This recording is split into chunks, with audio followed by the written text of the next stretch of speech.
સુરત જિલ્લામાં હવામાન વિભાગના રેડ એલર્ટ વચ્ચે રાજ્ય સરકાર પણ સંપૂર્ણ સતર્ક બની ભારે વરસાદની આગાહીને ધ્યાનમાં રાખીને રાજ્યના આરોગ્ય મંત્રી પ્રફુલ્લ પાનસેરિયાએ સુરત ડિઝાસ્ટર મેનેજમેન્ટ કંટ્રોલ રૂમની મુલાકાત લીધી હતી.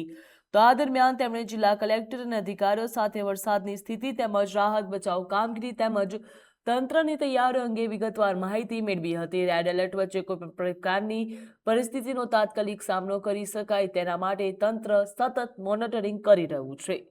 જ્યાં પ્રફુલ્લ પાનસેરિયા દ્વારા તમામ અધિકારીઓને સૂચના પણ આપવામાં આવી છે. સુરતમાં હાલ રેડ એલર્ટ જાહેર કરવામાં આવ્યું છે, ત્યારે આરોગ્ય મંત્રી પ્રફુલ્લ પાનસેરિયા દ્વારા તમામ પ્રકારની સૂચનાઓ આપવામાં આવી છે.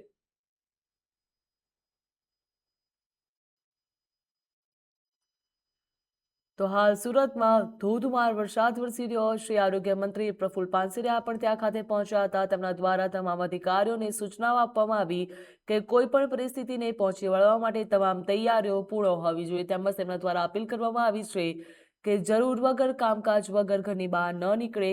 સુરતમાં પણ હવામાન વિભાગ દ્વારા રેડ એલર્ટ જાહેર કરવામાં આવ્યું છે.